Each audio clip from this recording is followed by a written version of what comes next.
Ken Smith Fishing. Thanks for tuning in once again. Another Sam Rayburn report. This week is going to be the practice day. This will be a week ago Friday, before the Outlaw Outdoors last team standing event. We were the defending champions, and we went into it with high hopes. What you're going to see here is catching a ton of fish, and catching 15 to 17 pounds. I really thought that's what we could catch a day, and had a disappointing tournament overall. Just several people found one of the groups of fish that we had found, actually two of the groups of fish we had found, and the wind went slack Saturday afternoon, and we adjusted poorly and made a decision that I'll talk about during the tournament footage coming up behind this. But one of the things this has spawned me to want to do, and I'm going to have this up real soon, is I'm going to do a series on practicing. Look, most of us don't get to practice as much as we need to or would like to be hyper competitive or super competitive. But there's things you can do at home, specifically with maps and with Google Earth and with some other stuff. And I'm going to show you how I do that. And I'm going to say to you now, and I'll say it to you again in that video, if you show up to a lake not really knowing where you want to start or what you want to do, you're already behind the 8-ball. You could have a lot of that ironed out, mapped out, however you want to say it, way before you get to the lake. And I usually do, especially on a lake I don't know. A lot of times, like at Rayburn or Toledo, I'll let the weather tell me where to go practice, based upon conditions and what I've seen in the past. But at new lakes, and I still do it at Rayburn quite a bit too, I do a lot of pre-work before I get there so that I know some stuff I want to look at, so I'm not idling around out there looking at my maps on my Humminbird units, or looking at side scan. I mean, I do still watch the side scan very closely. Matter of fact, I found a cool spot down there this week with side scan. But I'm going to take you through, I'm going to build a series actually of the way I practice and also the way some of my buddies practice. Some of the guys you guys know and respect as fishermen, and I think you're going to find that interesting. So let's jump in right now, and I'm going to walk you through, you'll see our practice here. Dickie's practicing out of his boat, I'm practicing out of mine, so here's our practice.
It's just a big flat. There's a creek meandering across it.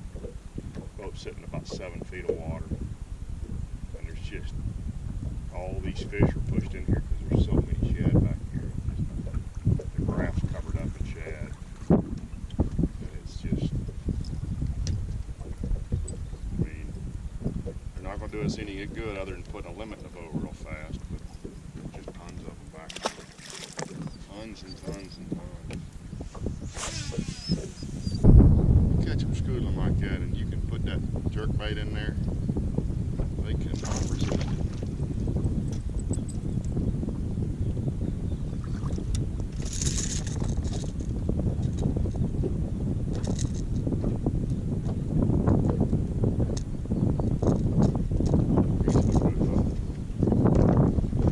He's hooked good, Mr. Bodie. Yes, he is. Got hooks all up in him. Yeah, I don't need your help. I really don't need your help. We just need one of us to have hooks on us. Yeah, we just need one of us to have hooks on us.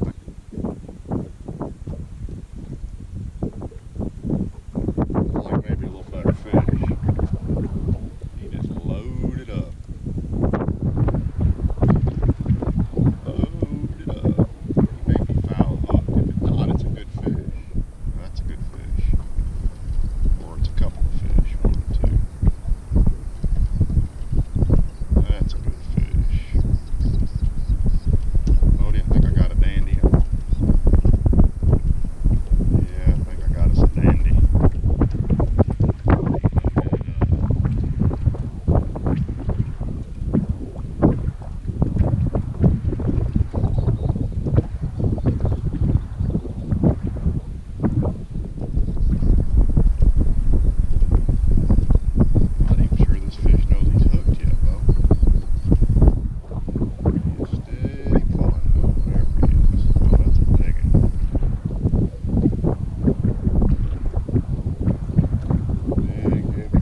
gull ducked. I didn't mean to throw it at him, but he saw it coming and he just shied away. It was pretty funny. I'm gonna admit this on myself. I threw a Cloud 15 out there. My witness is right there. They saw this happen. And I got a backlash. And I went to pick the backlash out, and when I did, this one had it. Look out, Bo. Look out, Bo. That's crazy. That's a 3.5 pounder. While I was picking my backlash out. Look at the belly on that fish. Oh, goodness.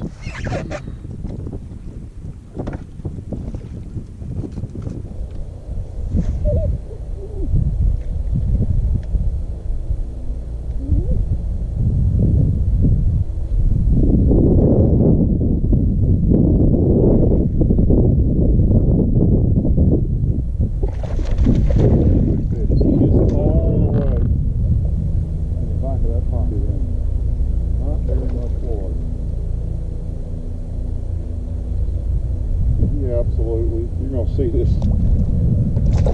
That's a 50X. He absolutely, he had it all the way in his gullet when I first set the hook on him. Hey, stop it, stop it.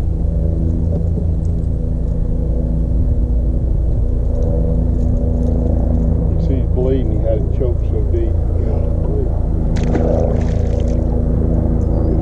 All the way back.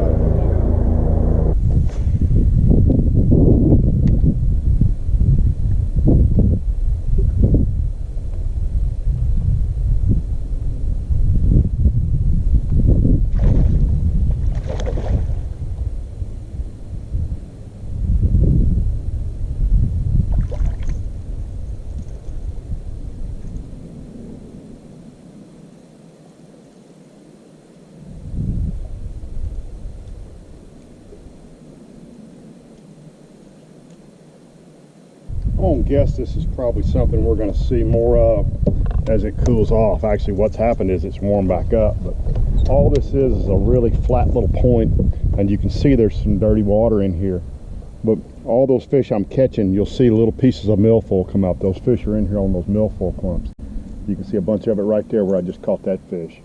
So all I'm doing is taking that little loose rod, 6 cents 50X. That's on 15-pound Seaguar Invis-X, and just firing it up there and just kind of fan casting a bunch of these drains. Now granted, they're just knot heads right now, but they can grow up real fast, so just something to keep in mind. You're popping it out of that millfoil. See the fish right there. And when you start hitting that millfoil, kind of remember where that was, because assuming this water does come back up with no other real grass growing back here, those could be some key areas.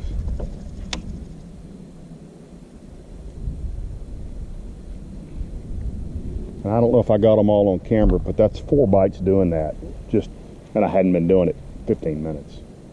Okay, so you just saw me catch those two, one of them was a 2.5 pound fish. I spooked another fish in the back of a drain with that little 50X, that little shallow running square bill crankbait, 6 cents. And that plays into what we do Saturday afternoon during the tournament.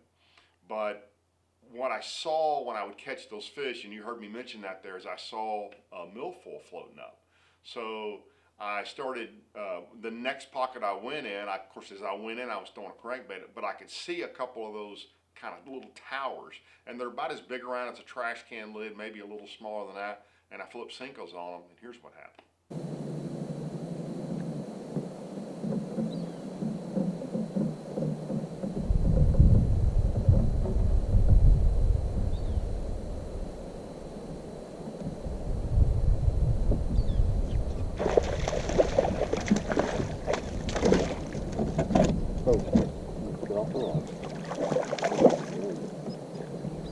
It's up here, buddy.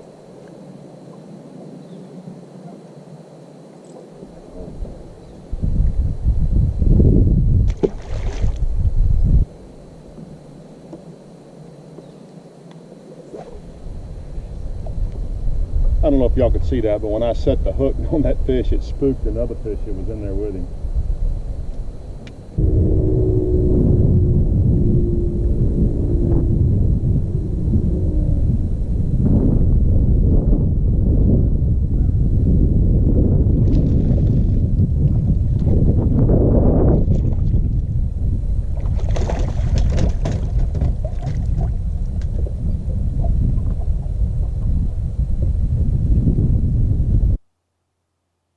Okay, so now that's happened, and you're going to see in this last clip, it's almost dark, and I fish into the back of a pocket, and there's matted or very nearly matted hydrilla in the back of this pocket.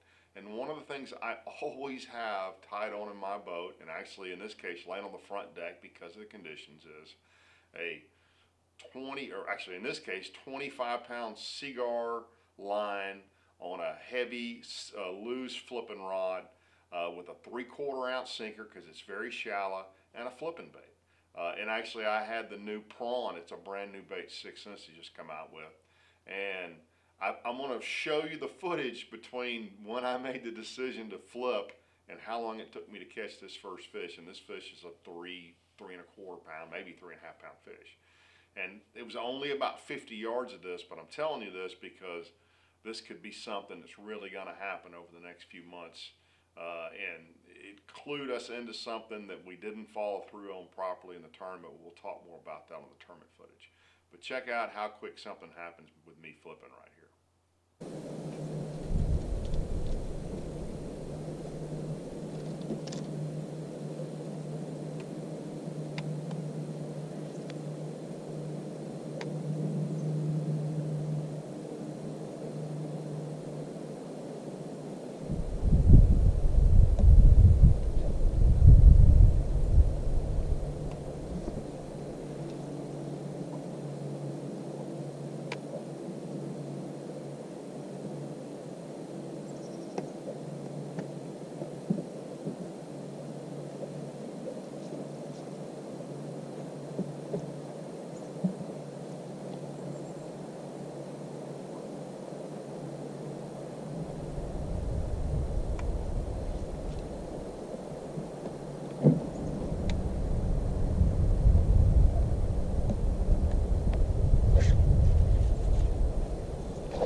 Okay, so that's our practice. So again, we think we can catch 15, 17 pounds. Actually, we think we can catch them pretty easily, and you'll see what happens in the tournament footage coming up. I'll have that up in the next day or two.